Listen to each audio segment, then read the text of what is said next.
won't pop hip-hop, wanna see the common in me. And since it's a senseless contradiction, I end up a misfit trying to fit in. What's going on, everybody? Pete Sands, and we are here for the first episode of From Average Joe to Golf Pro. If you remember last year, me and the guy right below me, Rob Taylor, we did a little dissecting of the Ridge. And for this year, we figured what better video series than watch a wide range of players and wide range of handicaps get better through the winter, because that's one thing that we learned last year was golf is not fun in cold, wet weather. So we're going to show you guys how we can get better and reach some goals in this winter time of North Alabama. So hopefully everybody will enjoy it. We're going to basically start from scratch. We each have some goals that we're going to set to accomplish over a time period that we'll go over here shortly. And you'll see some clips of us practicing. We didn't want to make this just a drawn out practice session of Heath or Rob, just grinding it out there. So we're going to basically be snippets of us practicing, showing our progression from where we are right now on November 20th to, whenever we hopefully reach our goals, which, can be any time for some of us. But like I said, my name is Pete Sands. I'm the general manager here at Cherokee Ridge Country Club. I am that middle range of the average Joe to golf pro. I'm that kind of lower handicap that's just kind of tired of being inconsistent. So I got with Rob, and we are going to make me not inconsistent. Correct, Rob? That is 100% correct. All right. So I've been in the golf business for a long while, and it's always the kind of stereotype of, if you're in the golf business, you have to be great at golf. So I've been kind of right on that cusp of that guy that goes to scrambles, that can get it around well enough, but not quite like Rob, where I'm an actual golf pro, but I've been in the golf business for a good bit. But I mean, I'm looking to get better. So we're going to revamp my golf swing from where it is now to what Rob thinks can get me to where I want to be. And we'll kind of go over our goals after we kind of introduce everybody. But I've spoken a bunch about Rob. So Rob is probably the out of the three of us, obviously he is the golf pro from average Joe to golf pro. But even golf pros have some goals that they need to reach. But Rob is definitely the more accomplished and seasoned golfer out of the three of us. But Rob, give a little background of how you got to where you're at. You are the golf pro of the group that will hopefully be able to not only your skills help us, but also help yourself. All right, thanks, Pete. Looking forward to this. Should be fun. But as Pete said, I am your local golf pro, and been here now a year. I think I just sent you something on Facebook, actually, where we go to Farm Links 1 year ago yesterday. Mm-hmm. So it hasn't been too long we've been up here, but we've really got after it in the last year. But my background is, born and raised in Florida, grew up down there playing baseball, basketball, football, golf. Baseball and golf were the primary ones. And then when it got closer to time to make a decision for college, I was 5'11", 140 pounds. So I didn't see a lot of, the Division I baseball teams weren't kicking my door down, and I thoroughly enjoyed playing golf. So played college golf after that, and just, kind of got hooked midway through high school. I think had a group of friends that we all were, the three of us were thick as thieves, kind of at the golf course every day, practicing, working out, doing all that stuff, trying to get better and compete against each other. And that bred that competitiveness that, I carry still today. And, played college golf at Eastern Florida, played 2 years there and transferred to Florida Gulf Coast University. After college, played professionally, off and on for 7 or 8 years, sometimes full-time, sometimes working. Played every mini tour you could think of, all the Monday qualifiers, went to Q school a few times. I think I won,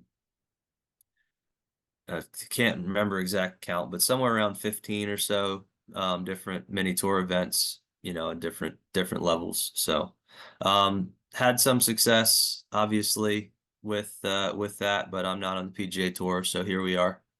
But this is a good opportunity for all of us to kind of, you know, like Pete said, we want to hit our goals. So we all have different goals. I know what mine are, and I'm excited to hear what the other guys' goals are.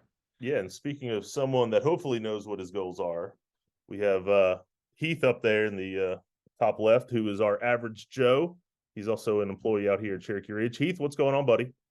Yeah. So yeah, I'm the local average Joe here. And yeah, I just started working at Cherokee in late April, early May of this year. And yeah, I'm from Alaska originally, worked at a course up there for a couple years, but obviously the season is, you know, cut in half at least compared to here. And so yeah, I was excited coming down here, being able to be in a place where at least the golfing season is longer, if not year round. And yeah, I kind of just got into it. My family, I had a lot of family who golfed and kind of fell in love with it my junior year of high school, and uh, decided I wanted to be something in the industry, kind of work my way up to a position much like yours, Pete, being general manager of a course eventually. So obviously, you know, just trying to get better, trying to get to that point. Like you said, anyone in the golf world needs to be good at golf. So, yeah, I don't want to be an average Joe anymore. I want to be that golf pro. Nice. There you go. So, but yeah, and like I said, this started with basically Rob and I trying to figure out, after coming off of last year's series of Dissecting the Ridge, you know, what could we do this year? And you know, quite frankly, I was just tired of being mediocre at golf. So I am currently a 5.6 on my GIN index, but that 5.6 is trending, I would say, upwards. So the 5.6, I'm more playing to a probably even close to 10 to 12 recently. So I figured it was a perfect time for me to kind of take a step back and say, all right, let's figure this thing out. So like I said, we all have specific goals that we're going to try to meet in this video series. Basically what you're going to see on a week-to-week basis is us in this format, this kind of Zoom meeting type format, and then we'll kind of you know, throw in some clips of us practicing what we're talking about. So hopefully it won't be too drawn out and too you know, Michael Bree-ish, but we'll hopefully make it entertaining. But I'll go over my goals first. Like I said, I'm a 5.6 handicap. I hope, you know, by next summer, I could hopefully get that to somewhere around a 3. And then the other, probably my main goal, what I want to hit is I want to qualify for the Alabama Mid-Am. So that is in May, the qualifiers at Canebrake. I think that would be a true test of kind of putting my my money where my mouth is type of situation of saying, okay, hey, if I'm going to get better at golf, I can't just get better at, you know, just playing here at Cherokee Ridge. So it needs to be overall get better. So I figured no better place to do that than the Alabama Mid-Am. So I hope to qualify for that. That is in May. So Rob, we have a few months to get me shooting qualifying numbers. And then my final goal, and this is a personal goal for me, is I want to beat Rob Taylor. I've yet to beat Rob Taylor one-on-one out there. So I would love to sit there and hang that that dollar that I won off him over here somewhere, right next to all the Masters flags. But so yes, I want to beat Rob Taylor one-on-one, same tees, same everything, just so I could always hang that over his head for the next 100 years while we're here. But yeah, so get my GIN down to a 3, qualify for the Alabama Mid-Am, and then beat Rob Taylor. And Rob, I'm going to throw it to you to see what your goals are, and hopefully it's not to beat me, because that's we'd be over with this very quickly. All right. Great goals, Pete. Excellent goals. I think some of them are attainable. I think one of them is not attainable. I'm not going to let you beat me. It's not going to happen. Do we have a time frame on it? Could we put like a wager on it? We should do All that. We right. got to come up with something. We'll and come we up with gotta- something. We'll come up with something. All right. So obviously, as Pete said, we have three different sets of goals that are pretty varied. And I like Pete's because one of them is target oriented with getting a handicap index down. One is and then the other two are kind of competitive goals. So competitive goals are obviously great, but you can't hit those competitive goals until you hit some of those target goals where you know that your skill level and skill set is at a point where you can achieve your other goals. So I thought that was pretty cool. I think that's good how you've kind of framed your goals for this. So well done there. My goals are a little different, obviously, but kind of along the same lines. So, handicap index isn't necessarily something that's too important for pros because we all just play to scratch. There's no pops getting thrown around. So, but I do like to keep a handicap index, especially when I'm trying to work towards something, just to give me an idea. Not only can I keep track of where my scores are going, but I can keep track of stats that way as well. So right now I'm a +3 handicap. I'd like to get back to a +5 handicap by the time tournament season comes around, and by the end of the summer, basically be back up to a +5 because once we get into spring, start entering some scores, start moving that needle a little bit. If I can get to that level and I feel confident as a +5 handicap where I know I'm generally going out and shooting under par every time I tee it up pretty much, then my other goals should be attainable. The biggest goal, I think, probably the most difficult goal is I would like to compete in and shoot under par in a Monday qualifier. So obviously I'm experienced with it. I've done it before, done it in the past. I'm not gonna give myself the illusion that my odds are great at qualifying for a Korn Ferry Tour event or a PGA Tour event, but I'd like to go to 2 or 3 and put up a respectable number. Did play in the Huntsville Monday qualifier last year and shot, I think, even par or 1 under par. I can't remember, at Huntsville Country Club. I'd like to do something similar this year, but put up a respectable round. Give myself a chance at least at one of the Monday qualifiers. My second goal is something I think is pretty attainable. So I played in the Alabama Open this year. Hadn't done much in preparation for it. Was playing very average and shot very average there, but I, grinded out a cut, made the cut and made a check. So, next year my goal is a little loftier for that. I think in the State Open, my goal is to come in the top 20 there and just put myself in a position to, factor on the last day instead of just trying to move up a couple spots in the leaderboard. Those are my two main kind of competitive goals. And then obviously I play in a lot of the section and chapter events for the PGA section, the Alabama Northwest Florida PGA. And another one of my goals is to win a section event, whether it's a stroke play series event or, assistance championship or whatever the case may be. I think those are all attainable goals for me, and it's a good starting point and something for me to work toward. And, hopefully I do a lot more than that, but those are the goals I have set that I think are within reach if we give it our best.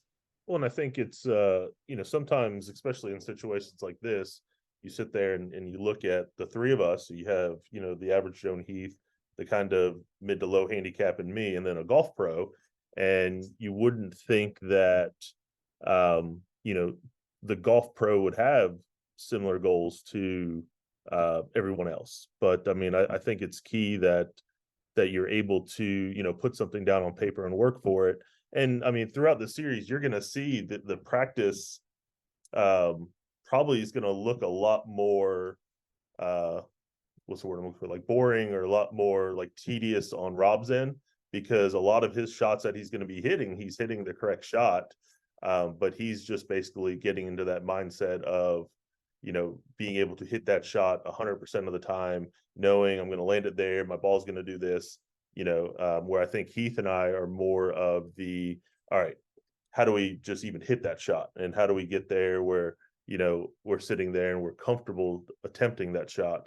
Where I think with you, you're more of, okay, hey, the miss of, a foot is a miss for you, where you're looking to make those chips, or you're looking to, if you have a wedge in your hand, you're looking to hit it to at least 8 feet, where I think with us, it's going to be a little bit more, you're going to be able to see a drastic difference between our start and our finish to you, where it's just almost a mindset. I mean, we've talked before about the different mindsets of, Rob's skill level is just as good as anybody out there.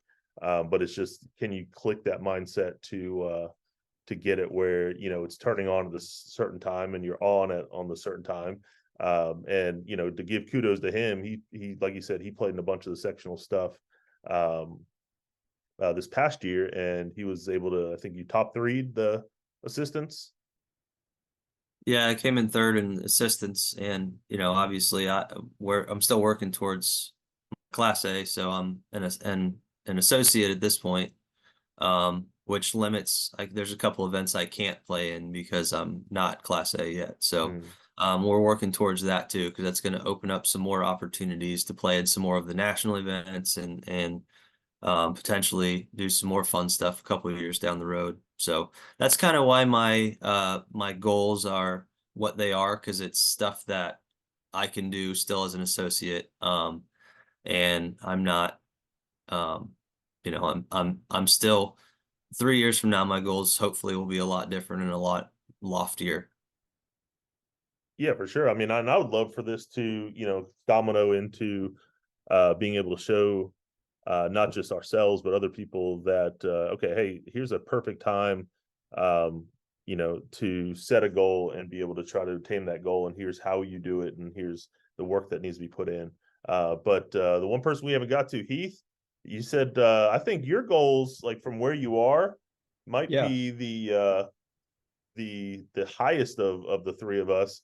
Yeah, because you're going to absolutely. attempt something that is, not very few do. So what is your goals that you're looking for? Yeah, so I have a couple main goals.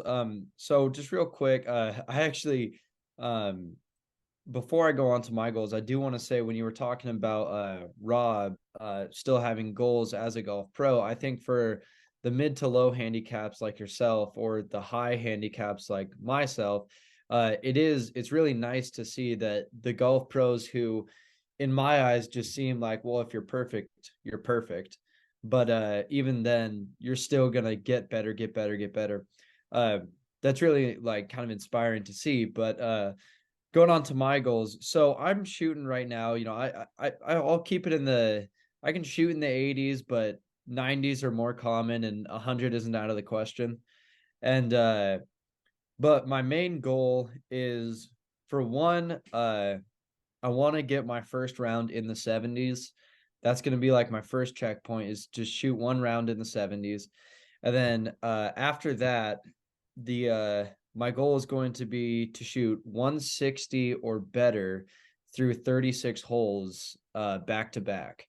And I think that one's going to be tough to get, but I think working with Rob, just checking off the things that I know where my struggle points are. I know I struggle off the tee, and I know short game.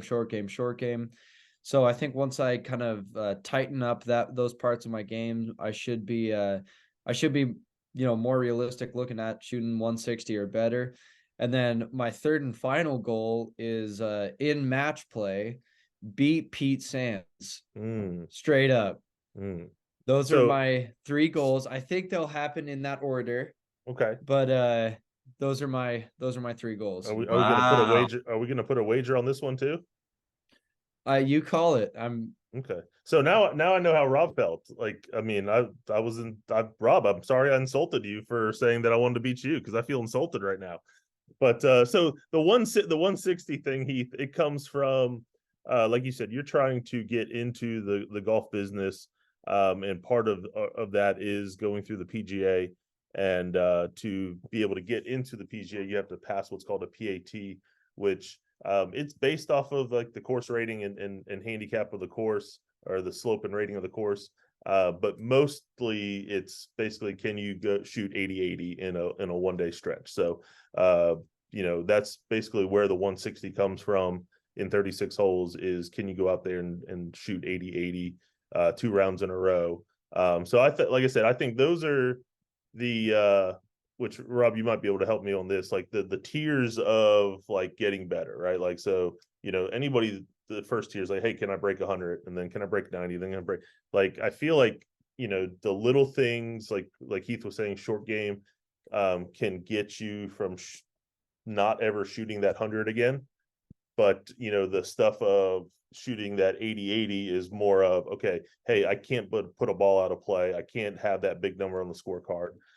So I think that is that's why I think this is such a neat series that we're doing, because it's showing for someone that's a higher handicap like Heath, it's showing that little things matter, but also the big things matter as well. Where I think, like I said, that stuff matters on my end, but I think with Rob, like I said, it's going to be a lot more toning stuff than it is. So I think what we're going to do now is, I think we're going to kind of show you everybody where we're at golf swing wise. So we have a kind of before and after. So basically we're gonna cut to just us kind of playing a little bit, hitting different shots, kind of seeing, and then Rob's kind of take on the different shots that are being hit, our take on Rob's take on himself, because Rob is the expert in the situation.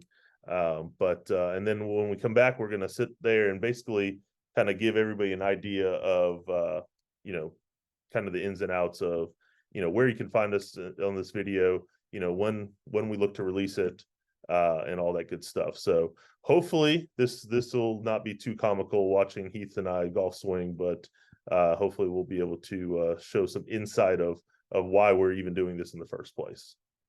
All right, everybody, we are back. And what we did was we went out there, and both Heath, I, and Rob, we hit a couple shots to kind of give us our initial assessment and our initial kind of start of this process. So we all hit a couple drivers, couple irons, couple wedges.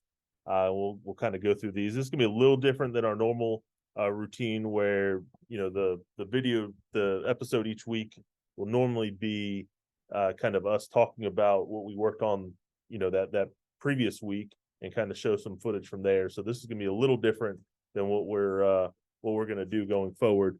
But we will start. Most of this will be probably Rob assessing us, but Heath and I will give our feedback onto what we're feeling and what we're seeing. So right there we have Heath, Mr. Driver in hand. So we have 2 shots each that were hit. We actually hit 5 balls, but for time's sake, we kind of picked the 2 relevant ones. So we will watch for time's sake and my own ego. And Heath's own ego. So here goes Heath.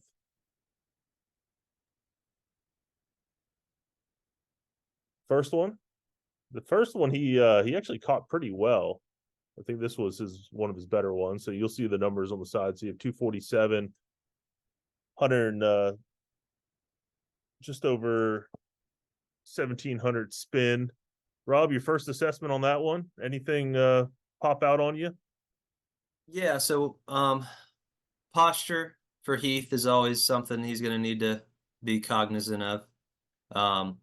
We've talked about this before as far as like flexibility is concerned, and the hip flexor and back and abdominal region and the quads and all the areas around the middle of your body.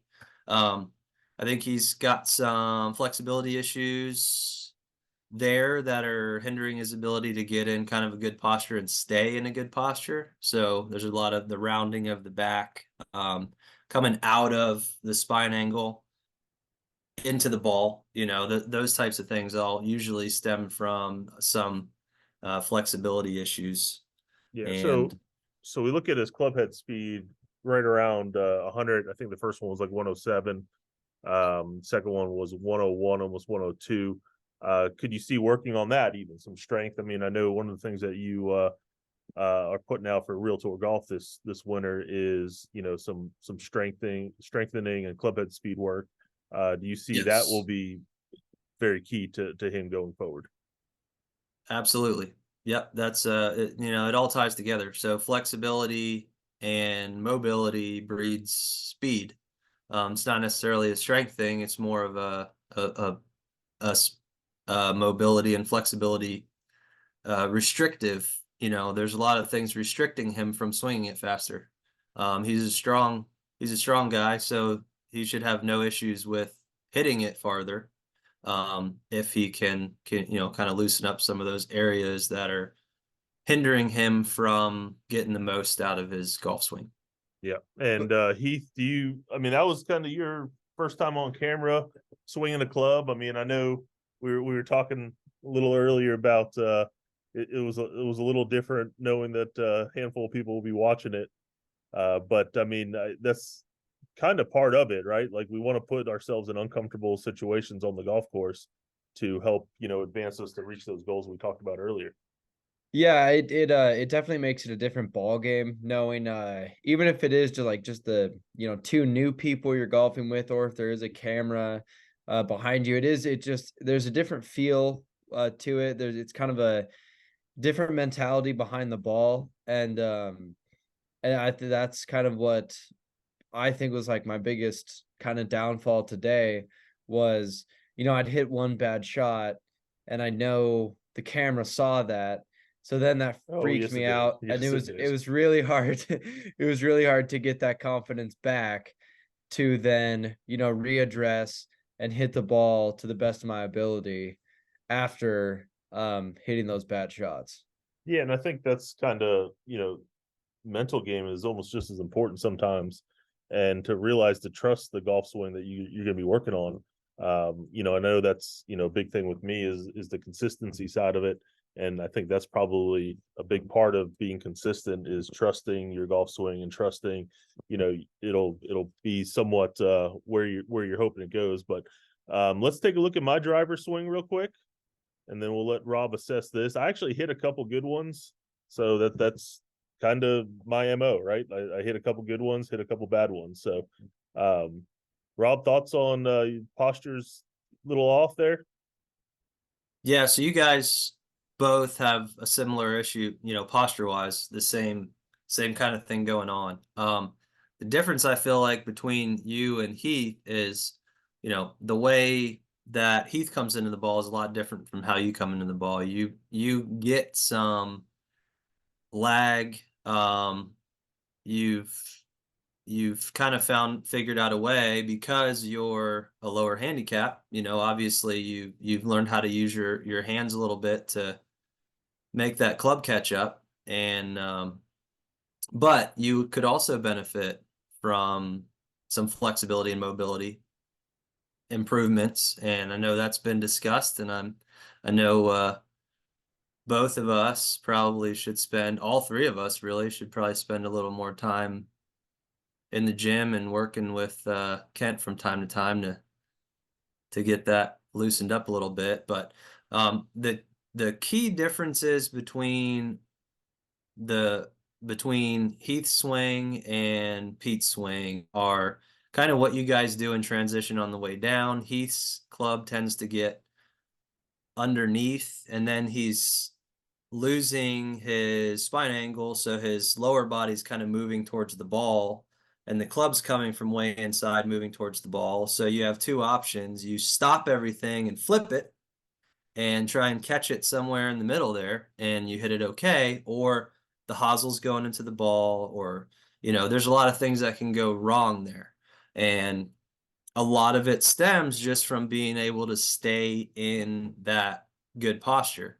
So something that would be a good drill for Heath to do is working on, obviously, besides working on flexibility mobility, is working on drills to keep his backside you know, back, and allow him, give himself space to swing the club in front of him instead of getting it caught underneath and then trying to save it save it at the end.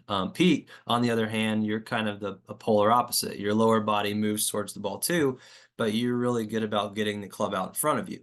So you have more ability to get that club back to the ball and square it up, where Heath would kind of get caught in no man's land there. So that's the difference between two guys that have a similar issue, but get two different results out of it because of the amount of time you've been playing, Pete, the way, there's some athleticism there, and Heath then being a lot newer to the game and still trying to figure out how it all kind of ties together. But Yeah, no, Pete hit some good ones.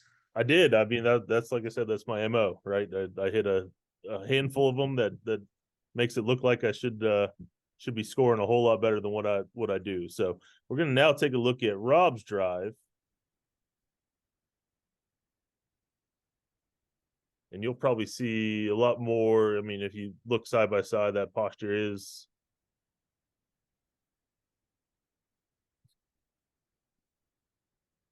Yeah, So, so actually- obviously you can see differences there.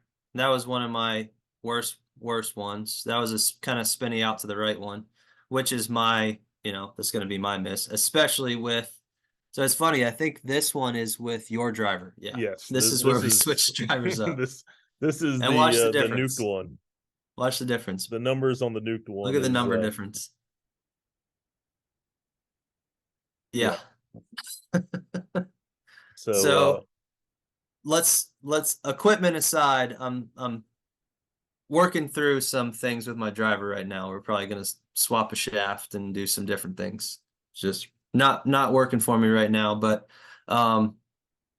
as you can see, the difference in the posture is kind of apparent there. I do this stuff every day. I'm always stretching. I'm always doing those kind of exercises to make sure that, we're not getting any younger. At least Pete and I aren't. Heath's a baby still. We're not getting any younger, so we got to keep after it. Otherwise, it can tighten up in a hurry. So I'm trying to make sure that I can keep myself active enough that I can stretch enough and do those mobility drills and stuff like that enough so that I can keep making that kind of golf swing and even get stronger. So my biggest thing I'm working on right now is to kind of get some strength back. Haven't been doing much in the way of strength exercises for a couple of years now. So where I feel like I struggle the most is I just feel like I'm, not as strong as I used to be, therefore not as stable as I used to be. So I'm having to do a lot more just to get what I used to get out of my golf swing. So, but can you go back to my video again real quick, Pete? Because I want to point out something. Let's see. Just talking about those mobility drills though. Getting out there, it showed you really quickly that you can be strong, but if you don't have mobility, you're not going to do anything on the course. And that's kind of what seeing that my club head speed and everything kind of showed me right away was and then seeing these videos is I have zero mobility. Yeah, and it's, that's something you have to work on. And I was kind of fortunate, I guess, growing up that, my dad was a coach and extreme adamant about all that, about stretching and mobility drills and strength training and all that stuff. So I've been doing that since I was a kid. So it's nothing new to me. And it's not really common. Like, even if you played a sport growing up, there's not a lot of coaches that have you, unless, sometimes if you play football or basketball, you might get a little more into calisthenics and things like that and different strength and mobility training, but it's not really that common to get that. So I guess I was fortunate in that regard, but it's funny because I make fun of my dad all the time because he's a big, strong guy and he hits it like 185 yards because he has no mobility anymore and no flexibility because all he really does is run and lift. So, How much do you bench? How much do you bench? Yeah, That's- yeah. Well, I don't know how much benching he's doing anymore these days, but it is funny to see, you know, doesn't matter how big and strong you are if you can't make that big arc, you know, make that big circle and get your body moving the right way. All right, so you asked me to get back to your driver real quick. Yeah, I wanted to look at I wanted to kind of look at one thing here that just to show that from my angle what I'm kind of actively working on now so that we can see if I get any better at that as we go along. And it's easier to see with the driver than it would be with the other swings. So you need to add a point. So yeah, just if you go from the top right there slowly down, if you can go slowly down, you'll see that so I get in that position and it's not bad, but what I'm trying to do from the top to that position right there is I get a pretty good hip and shoulder turn. And what I have a tendency to do is get my arms carrying too far and getting the club too far up there behind me. And then my hips are really active. So when my club's way back there and my hips really start rotating out of the way, what happens is right about here, I kind of get stuck. So you can see my foot's already off the ground. Um, and I'm trying to, at that point, kind of quickly throw the club back to square and close it up. And that's where I get stuck, and I either cut across the ball, or I leave the face open and it goes right. It either is a pull cut, or it kind of just goes right or off the heel and right. So what I'm working on is getting to a position where right there where you have it frozen at, where that back heel is kind of a little more on the ground and my arms are kind of working a little closer to my body and squaring up the club more, which would bring my shoulder line more square and get me kind of zeroed out better, compressing it better instead of kind of swipe cutting it a lot. So Well, there you go. So even old Mr. Pro himself sits there and looks at one video of himself and is like, there's about 1,000 things we need to work on to get to accomplish your goals. So we're gonna move on to some iron swings. So we're gonna go Heath's iron first.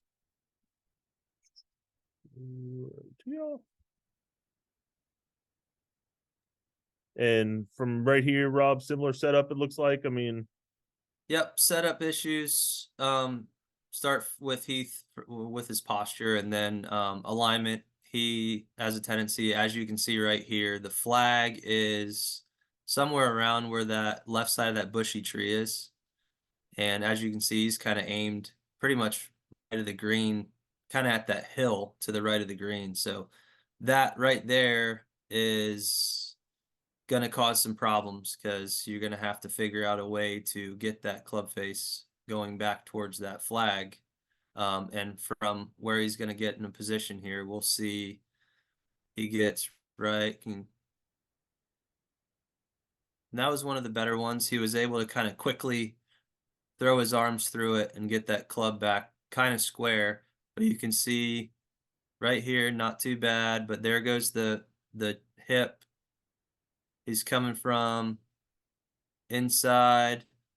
He's raised up and he's kind of quickly threw his arms left and back at it down towards the target and managed to hit a decent one there. Think that one was just short right of the green a little bit, if I remember correctly. correct. Here's the second one. Now this one, he actually looked like a lot smoother, at least takeaway. Yeah, that was a better swing. That was the last swing, I Yes, believe. this was. But yes. you can see even in that one, you can see even from setup, he's not quite aimed as far right there as he was on the other one. And that just gives him a little more time to get that club face square. Another thing I did differently on that one is I didn't have my right hand as like far down the, or my right thumb is like down the side of the shaft that time. I kind of put it over my left hand more, which is something that you had kind of said like for me to do. And after that, I did see a lot more straighter results on those and not as many of the open faced shots as I was getting. Yeah. All right, so we're gonna move to my iron, which once again, Mr. Inconsistent myself. I had some really good ones, had some okay ones. So this is I think the first one. But I could see right off the get-go, I just take that club way inside. Yes. So, Pete, that's always a tendency of yours. You rip it back inside, but then you reroute it and you get it coming back a little over the top, pretty close to back on plane, but working from the outside, from in front of you, better than Heath does, which is why your contact's a little more consistent. You both kind of have a tendency to really roll that club face shut through it. And Heath's is out of kind of necessity to get it back to square, and Pete's, that's where it gets you kind of in trouble. So here's the Just second kind of one. rapid closure.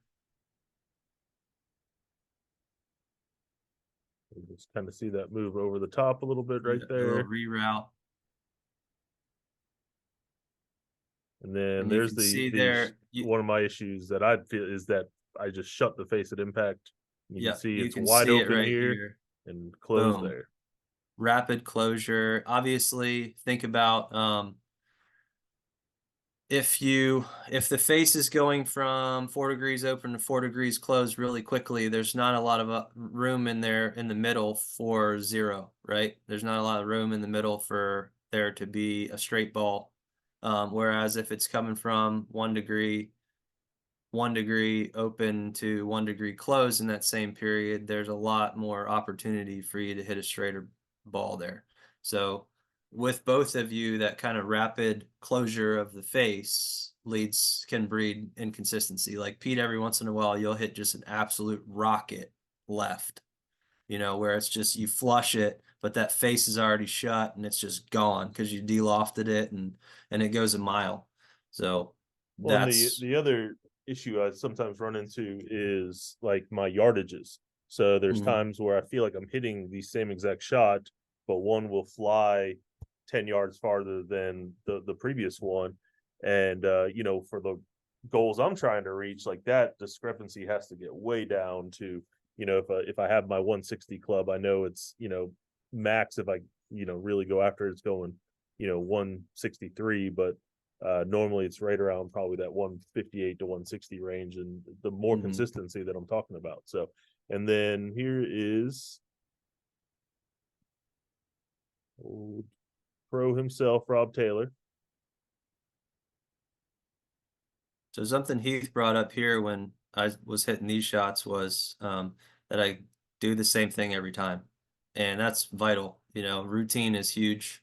So it doesn't matter. I mean, we're filming videos here. It's easy to just rake a ball and just start hitting it again and again and again. But there's a process to it. I don't do that when I'm backing off this one. I'm going to go into the next shot. I'm going to do everything the same as I did for the last shot. And that's something that a lot of higher handicappers, they don't do. You just get in the habit of being on the range, just hitting shot after shot after shot without really any awareness of your target, what your alignment look like, any of that stuff. So that's a good key to take away from this. Yeah, and I mean they say it all the time. You sit there and you practice like you play type situation, and sometimes if you're not doing the things on the course, on the range when you're out there practicing or hitting shots or whatever, you're not being consistent with that. That could be a big deterrent on what you're trying to do.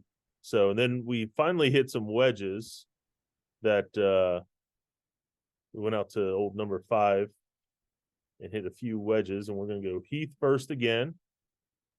The wedges did not treat me well today. So, and once, I mean, this is, you can kind of see the target a little bit better. So, I mean, you could definitely see from here, it looks like he's aimed almost in between the two houses there. Yeah, it's kind of and it's not a straight behind camera angle, so we're getting a little bit of a skewed look at it here, but definitely aimed right. You know, we know that pretty He consistently. did get that one on the green though. That one's on the green. Those other balls that are right there, I There's don't. well, there's he hit one of his practice shots on the green, and then Yes, his first one on the green. So yeah. we had a couple. And here's the second So one. this is where Heath was, you know, we both noticed this, like he was actually aimed properly on that one. I could see from that video, like he was aimed left of that flag. So Is it that's ever good something that we to talked about was you brought it up, Pete. You said it's the setup's not the same every time. And that was absolutely true. Like his setup changed between shots. You know, he was aimed one way one time, one way next time. And, you know, if you aren't set up the same, you look up and you're looking at your target, all of a sudden it's like, oh man, I don't feel like I'm aimed properly. But you still make the swing, you know, your chances are you're probably not going to get too good of a result from that if you already feel like something's off. Yeah. And that was kind of another thing, like I was saying, of as soon as that camera is behind me, already feeling uncomfortable. So just getting over the ball and then feeling that much more uncomfortable rather than taking the time and just readdressing, lining up and doing all that. I felt the need to, hurry up, hit the ball and get it done. And then looking back on it, thinking of the how much better the result would have been had I taken that time to do what I would have done out on the course, just playing or in tournament or anything like that. That's right. What you do in practice is what you're going to do when the pressure's on. So the more you get routine oriented, especially like down the road when Heath's looking at playing going and playing his PAT. So if you're in kind of consumed with your routine and you go through your process every time, then it becomes more about you and less about the result. You know, you can control all that stuff. Once you hit the ball, you have no control over it. So Yeah. being worried about where the ball goes after you hit it doesn't do you any good. All right, so here's some wedges from myself. Once again, way inside. Actually hit a couple decent wedges here. And this one, this new Srixon wedges, spin it back right into the drain.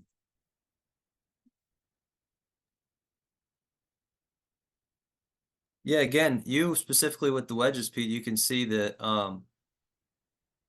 the struggle with distance control because of, you know, how abruptly you're kind of throwing that face at it, right? Yep. And Which, you know, like I hit two good ones out of five. I mean, that's like the consistency that I'm talking about, where it's just like, okay, hey, I hit a good shot, but the next shot will be bad, or I can't string together a bunch of good shots to really kind of tone my score down to where I feel like it should be. And that's exactly what I mean. It's just I have a swing that causes inconsistencies. That's one of the main reasons why we're doing this is just figuring out that golf swing that will not cause those inconsistencies, even if I got to start from scratch and square one. So, and then we're going to show Rob's, because I don't think this last one that he hit, I don't think he realized how close it was from going in. So we're going to. And this shot was kind of hard because the wind kept changing on us. It was we were hitting into it and then it was with us, then side, and it was moving all around. Yeah. So there's one of Rob's. That was number one. Okay. That was number one. Yeah, the one thing you'll notice here that I'm doing is because it is windy and we're not exactly sure which way it's going, because up in the clouds it's going left to right. It looks like the flag's blowing down, but there's kind of no idea. Is I'm taking a lot of that out of it and just kind of flighting these down and hitting more club. Oh, nice. Yeah. Yeah, so both of those, I So- mean, I guess what we're trying to, maybe Rob's accomplishing, is be more consistent with that, not have that one that fell short into the bunker, because of, okay, hey, let me assess the situation and, hit that sort of shot. The other thing that I noticed, with especially mine, I mean, but like you're able to flight the ball up and down, depending on, the weather that might be out there, where, I mean, I have one shot and that is, it's going to go high and, who knows? So that's the other thing that probably, I mean, this is a great time of year for me to work on, is like playing in different conditions and hitting different golf shots depending on the conditions. Yep. I think it's important to have at least 2 shots and then have the one that's kind of your go-to. You need to be able to control, need to be able to hit a ball lower than your normal ball. And your normal ball, especially Pete, is plenty high. So there's never a time, I feel like, where you need to worry about, I got to get this one up quick enough. Yeah. You got that one in the bag. So working on kind of deadening the hands and allowing yourself to hit ball kind of more of a flat ball and control it, kind of a controlled cut. I think the thought for you having kind of a hold off shot would be one that, can work for you if you put the work into it. And then Yeah. Heath, it's more about practicing kind of ball like shapes more than flights for you right now, because I think it's more important to kind of get a bearing of where the face is in relation to the path to create a draw or a fade, as opposed to kind of hitting those 9 ball flights. We're not quite there yet, so we got to worry about the curvature, and then start worrying about ball flight.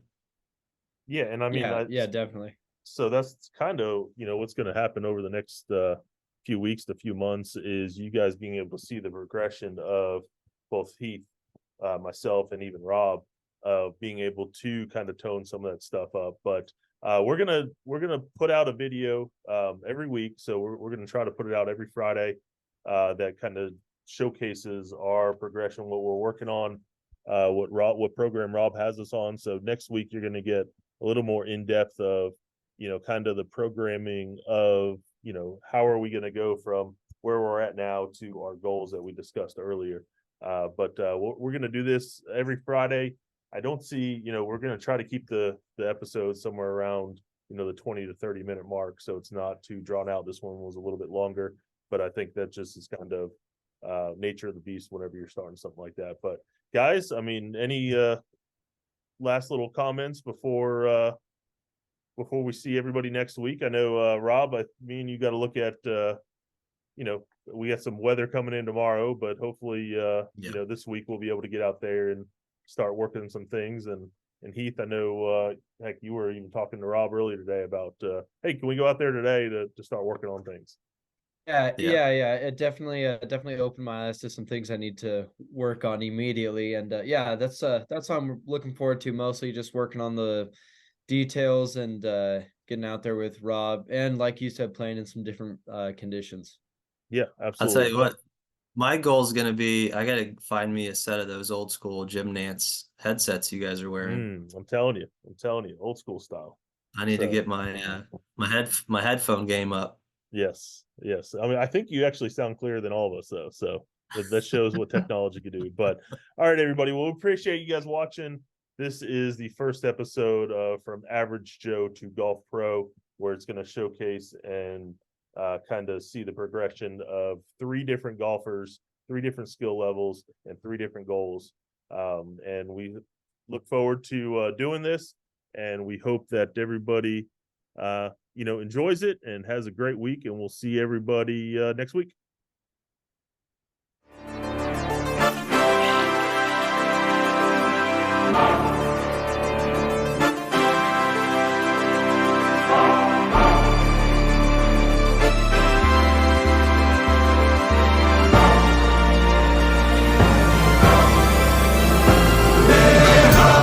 Some Obama in me, the hood won't pop, hip hop wanna see the common in me. And since it's a senseless contradiction, I end up a misfit trying to